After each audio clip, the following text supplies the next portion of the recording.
Et nous sommes de retour au plateau pour la dernière partie de cette émission. Nous abordons notre quatrième sujet. Nous parlons à présent du Togo et que ce soit inscrit au patrimoine culturel immatériel de l'UNESCO. La prise de la pierre sacrée en pays gain, ce qui marque le nouvel an gain, appelé communément Ekwesoso, est inscrit au patrimoine immatériel de l'UNESCO. Inscription intervenue ce jeudi 11 décembre, c'était à New Delhi en Inde, à l'occasion de la 20e session du comité intergouvernemental de sauvegarde du patrimoine culturel immatériel de l'Organisation des Nations Unies pour l'éducation, la science et la culture, UNESCO. Alors, le Togo, ou du moins ce rituel, Ekwesoso, intègre la liste préservative du patrimoine culturel immatériel de l'humanité, une avancée majeure pour le Togo.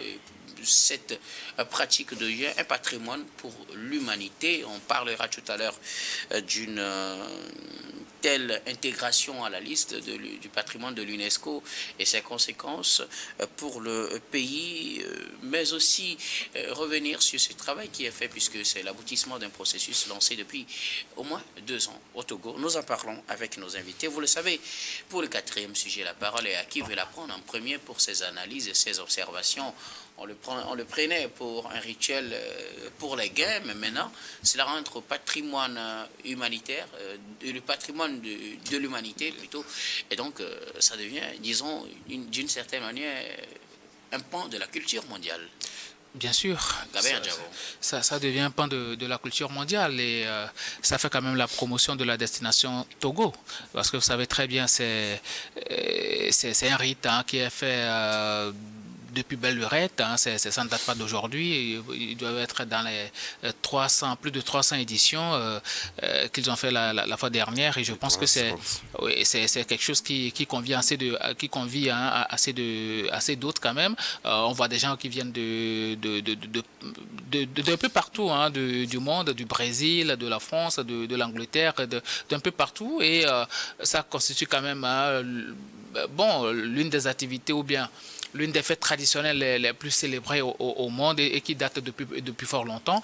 Donc je pense que c'est une promotion quand même pour non seulement Aného, mais aussi et surtout pour le Togo. Et c'est aussi un message qui a été envoyé parce que nous devons protéger quand même l'intégrité de ces rites initiatiques-là, du côté d'Aného, de cette fête traditionnelle, parce qu'à un moment donné, il y a eu des problèmes liés à qui doit aller prendre la pierre, qui ne doit pas aller prendre la pierre et tout. Mais je pense qu'aujourd'hui, ces problèmes-là sont résolus et aujourd'hui, on tire quand même profit. C'est tout le Togo qui va quand même tirer profit de cela parce que déjà, quand on voit de ce genre de choses, on sait très bien que il y aura beaucoup plus de touristes, il y aura beaucoup de personnes, peut-être lors des prochaines rites ou bien même d'autres personnes qui vont encore essayer de connaître mieux l'histoire des gains, et en faisant cela, c'est la destination Togo qui est privilégiée et ça aura quand même des répercussions économiques aussi sur le pays. Donc moi, je pense que c'est une très bonne chose. Maintenant, il va falloir qu'on travaille beaucoup plus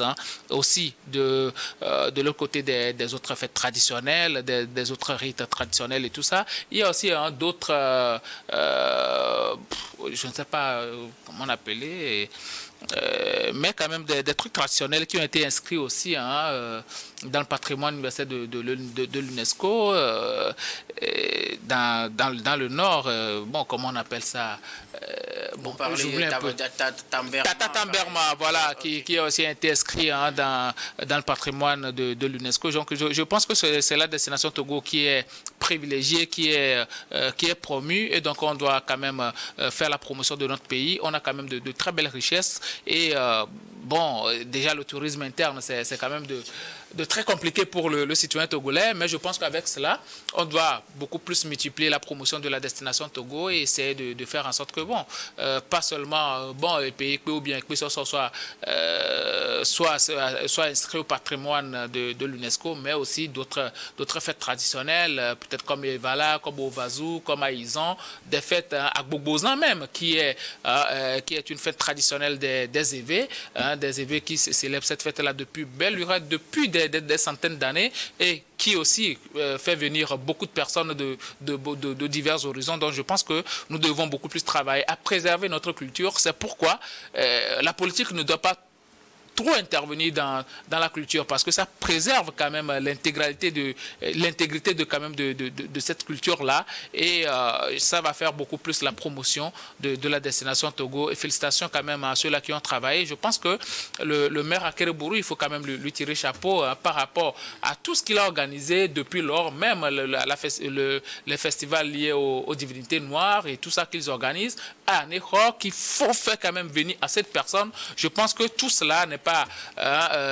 à négliger, c'est du travail qui est fait, et ce travail-là doit continuer, cette promotion-là doit continuer, pas seulement d'Anéro, mais aussi les autres chefs-lieux ou bien les autres cultures aussi doivent essayer quand même d'emboîter le pas, à faire beaucoup plus la promotion et à respecter quand même les rites qui sont quand même liés à leurs différentes fêtes traditionnelles, pour que nous puissions mieux faire encore plus la promotion de la destination Togo. Merci beaucoup à vous, Gabriel Adjaro, qui veut y aller. Mathieu ou Adam? Oui. Adam. Je crois que aujourd'hui, c'est un grand pas franchi. Vous savez, on n'a pas l'habitude, d'ailleurs, même commençant par nous-mêmes, puisque d'habitude, on a comme l'impression c'est le gouvernement qui doit, en tout cas tout le temps, parler de la culture avant que cela ne suive. Mais si nous prenons nos cercles, d'ailleurs même, il est très rare quand même que vous-même, vous choisissez même des sujets culturels qu'on en débatte. Ça veut dire qu'aujourd'hui, il y a un travail qui se fait. Et étant donné que ce pas-là est franchi, je pense que c'est l'une des fêtes qu'on a découvert. Parce que vous prenez, ça fait plus de 350.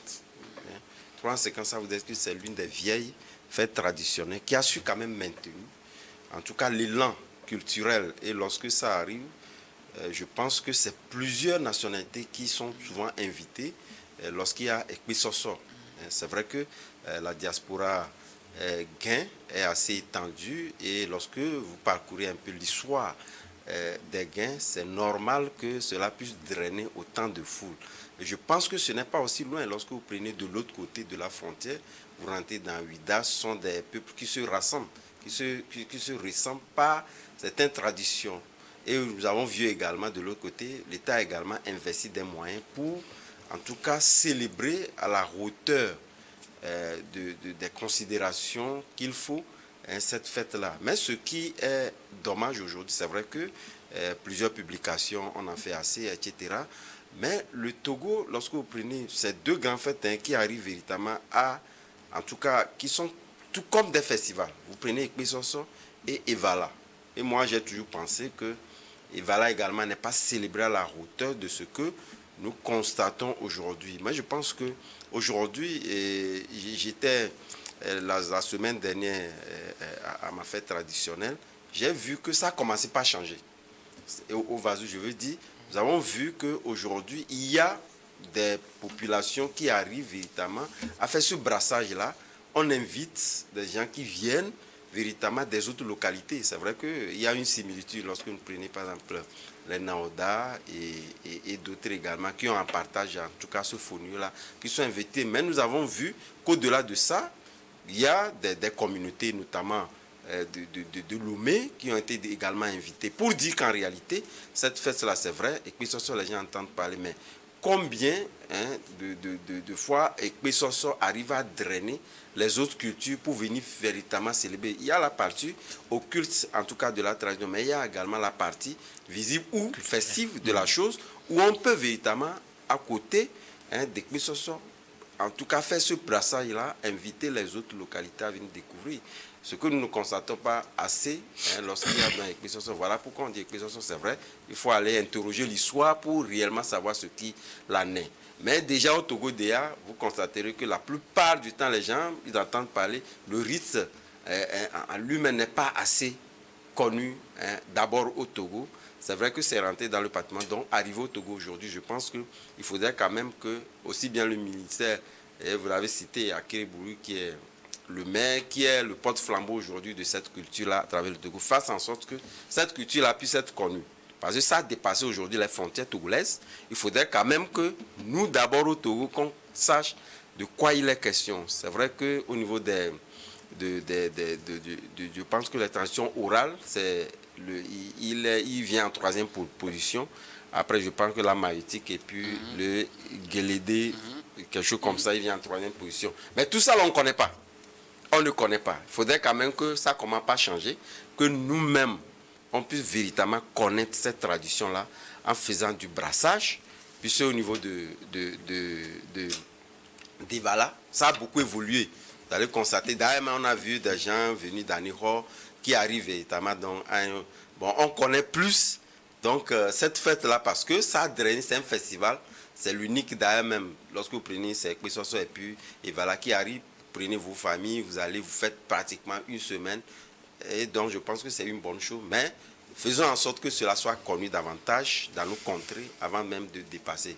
C'est déjà un plus qu'on connaisse, en tout cas, cette fête-là, au-delà des frontières togolaises. Mais faisons en sorte que cela puisse être connu sur, en tout cas, dans notre rectangle avant même que les autres ne s'approprient. Merci beaucoup.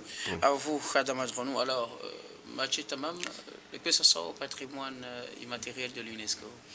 D'abord, il faut féliciter le peuple gain parce que ça a été toujours une pratique qui concerne les gains. Mais aujourd'hui, inscrit au patrimoine immatériel de l'UNESCO, cela veut dire beaucoup de choses. Vous savez, lorsque l'UNESCO accepte d'inscrire une culture comme ça, c'est qu'elle a pu constater un certain nombre d'éléments. Le premier élément qu'elle constate, c'est que cette pratique contribue à l'unité nationale. Au-delà de l'unité nationale, elle constate également sa contribution pour la cohésion au sein du pays. Vous pouvez constater aujourd'hui que le Togo est très très riche en culture et que la culture devait vraiment, en dehors de tout ce que nous connaissons, devait être les seuls moments où nous nous retrouvons en tant que Gain, en tant que Kabié, en tant que Akboso et autres, sans parler politique. Aujourd'hui, avec cette inscription, c'est déjà une très bonne chose. Et j'allais oublier un point important également, c'est la capacité de transmission générationnelle. Lorsqu'on constate que votre culture est transmise de génération en génération, elle peut être inscrite également au patrimoine immatériel de l'UNESCO. Et c'est ce que le peuple gain a fait preuve. Nous avons, et voilà, nous avons d'autres fêtes traditionnelles qui pourront être inscrites, bien sûr, mais pour en arriver là, parce que lorsque ça se passe comme ça, et comme M. Adiao le disait, c'est le Togo qui gagne, parce que ça va attirer beaucoup plus de touristes lorsque nous serons à ces événements. Et pour pouvoir perpétuer cela, il faut nécessairement éviter d'impliquer la politique. En dehors du sport ou bien du football qui réunit parfois le peuple togolais sans qu'on ne parle politique, je pense que c'est également une opportunité ou une occasion où lorsqu'on dit et voilà, que ce ne soit pas seulement, vous m'excusez de le dire ainsi, que ce ne soit pas seulement les autorités du parti uni qui se retrouvent, mais que tous les partis politiques se disent que là, on parle de notre culture, fiers de notre culture, nous devons participer. Entre-temps, je pense que dans ces rites de Ekpesoso, on avait eu, je pense qu'il y a eu une édition où il y avait eu un souci parce qu'on avait amené une pierre bleue et l'interprétation était devenue problématique. Donc pour moi, il faut mettre la politique de côté et permettre à ce que la culture puisse permettre à chaque Togolais de se retrouver et de participer à la cohésion et ainsi attirer beaucoup plus de touristes. Et qui parle de tourisme parle également de l'économie. Alors, quelles sont les retombées au-delà du côté touristique? Ça va attirer des touristes, mais pour les citoyens landais, qu'est-ce qu'ils gagnent? On a dit que ce soit au patrimoine immatériel de l'UNESCO. Qu'est-ce qu'ils doivent comprendre? Qu'est-ce que c'est? Comment peut-on le dire aux citoyens landais pour qu'ils comprennent? Oui, nous gagnons d'abord en honneur. Le Togo gagne en honneur, en premier. C'est pourquoi j'ai dit dès dans l'entame de mes propos ici que en réalité nous n'arrivons pas à s'exprimer sur des questions culturelles pour la plupart du temps. Or en réalité c'est ce qui nous définit. Oui. Et d'ailleurs même les moyens à mettre en tout cas dans la culture, lorsque vous prenez la plupart du temps nos budgets, ce n'est pas réellement ça. Voilà pourquoi d'ailleurs même lorsque vous poserez cette question à un Togolais lambda, il va vous dire bon, il ne sait même pas de quoi il est question. Mais aujourd'hui, le nom dont il est question, ça voudrait dire quelque part que nous attachons du prix. En tout cas, à chacun en ce qui le concerne, lorsque vous prenez, par exemple, le maire Akeri Bourou a été cité, moi je pense que c'est un exemple assez réussi sur des questions, que ce soit des questions environnementales et culturelles au niveau d'Aniho. Moi, j'ai vu les mangroves aujourd'hui de l'autre côté. Lorsque vous allez constater qu'en réalité, le gouvernement béninois met beaucoup plus de moyens. Or, c'est son magistère qu'on a constaté qu'avec des projets, il y a PAP Bio, il y a des projets qui viennent d'ailleurs, mais il a su quand même considérer, en tout cas, que cela peut être un motif d'attractivité sur Anéhor. Et vous allez constater qu'aujourd'hui, lorsque vous y allez, moi, récemment, quand je suis passé là-bas, vous allez voir qu'on a mis d'ailleurs même des ponts qui vous permettent en réalité de voir la verdure, ce que c'est que en réalité, donc c'est ces mangroves-là que personne ne connaît en réalité. Donc c'est en réalité, c'est pour vous dire que non, c'est l'environnement culturel est assez poussé depuis le magistère d'Akere Bourou. Et donc moi je peux dire qu'en réalité, cela peut susciter encore d'autres à faire davantage. Parce que comme je l'ai dit, il faut commencer quelque part. C'est vrai que ça demande beaucoup de moyens, puisque quelque part, lorsque vous prenez des puissants, on parle de puissance, etc. Aujourd'hui, ce n'est pas seulement les arbres. Je pense que la culture a été assez déterminante. Lorsque vous prenez cette puissance-là, c'est voilà pourquoi d'ailleurs même on vous dira, voilà, on a des spécialistes de tel, dans tel domaine. C'est justement parce que la culture. Donc, ils mettent assez de moyens. Or, aujourd'hui, nous, dans nos pays africains, n'accordons pas en réalité cette place prépondérante à la culture qui peut booster en réalité le développement et tout, même l'écosystème économique de nos pays. Donc, je pense que ça a commencé quelque part. Je pense que nous plaidoyons, faire en sorte que cette culture-là puisse d'abord être ancrée dans nos traditions et susciter d'autres réactions, à faire remonter et faire en sorte que d'autres cultures, puisque nous avons pas mal de choses. Vous savez, lorsqu'on nous dit, par exemple, je prends juste un exemple pour caricaturer. Récemment, on nous a parlé de la cascade de Sudoku Oui. dans le Mont. Oui. Est-ce que ça n'existait pas depuis? Donc je pense qu'il faut explorer en tout cas l'environnement culturel et touristique de notre pays. Puis s'il y en a plein, lorsque vous allez surtout dans les plateaux, dans la Kébou, il y a plein de lieux touristiques. Et lorsqu'on s'y investit, je pense qu'on peut ressortir davantage de choses, ce qui ne se fait pas en réalité. Voilà pourquoi d'ailleurs même, je pense que c'est le parent pauvre en réalité de l'économie, c'est le parent pauvre de nos budgets. Et aujourd'hui, ça doit changer. Je pense que Ekwesoso étant je pense que ça peut susciter encore d'autres réactions à faire en sorte qu'on puisse donc le mettre au cœur de nos dispositifs de développement. Merci beaucoup à vous tous pour vos contributions. Nous arrivons pratiquement à la fin de ce numéro de Regard Croisé, mais avant de nous séparer, notre habituel dernier tour de table, ce sera pour vos mots de fin sur un sujet de votre choix. Je commence par vous, Gabin Adjao. Sujet de fin, nous sommes en fin d'année, prudence sur la route et assez de prières afin de terminer l'année en toute quiétude. Bonne semaine à tout le monde. Merci beaucoup à vous, Gabin Adjaro, d'avoir répondu à notre invitation. Gabin, vous êtes juriste et directeur de cabinet Juris Consulting. Merci d'être passé sur ce plateau. Merci, docteur, pour l'invitation. Mathieu Tanam, vos derniers mots. Oui, mon dernier mot, c'est toujours à l'endroit de la jeunesse. Étant une association de promotion de la démocratie, nous comprenons que nous ne pouvons pas avoir de démocratie solide sans une classe moyenne, parce que souvent la manipulation passe par la pauvreté et la misère. La classe moyenne aussi également se crée à travers l'entrepreneuriat. L'État fait sa part, à nous la jeunesse également de se réunir et faire notre part, s'engager. Et dans l'entrepreneuriat, au niveau de la génération d'impact, nous nous organisons déjà en petits groupes d'entraide pour parler que entrepreneuriat et agir sur le terrain. Et je vais finir en citant le conseil du professeur Wolo qui a l'habitude de dire qu'il y a pire que de n'avoir pas réussi, c'est de n'avoir pas essayé. Et donc, il faut toujours essayer, échouer, réessayer jusqu'à ce que le succès ne vienne. Merci beaucoup. À vous, Mathieu Tanam, vous êtes analyste politique et président de Génération d'Impact. C'était là vos derniers mots pour ce numéro de Regard Croisé, parce que c'est moi qui vous remercie. Vous retrouver très bientôt. Merci d'être passé sur ce plateau. À moi qui vous dis le merci. Adam Adronou, vos mots de fin. Oui, mais un mot de fin, c'est justement pour féliciter le gouvernement togolais pour avoir réussi ce congrès-là panafricain. Et je pense que de Lomé est né un autre regard, une autre façon de voir, en tout cas le panafricanisme, parce que quelque part ça va dans tous les sens, ce qui se crée sur les réseaux sociaux, etc. Je pense que le Togo aujourd'hui a montré qu'en réalité qu'il peut organiser de grands événements. Je pense que ça a été une réussite.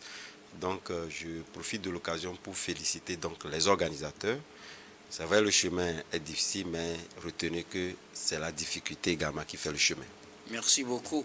À vous, Adam Adjrono, vous êtes journaliste et analyste politique. Merci d'être passé sur ce plateau. C'est moi, docteur. Nous disons également merci à toutes les équipes techniques et rédactionnelles qui nous ont aidés à préparer et à présenter cette émission.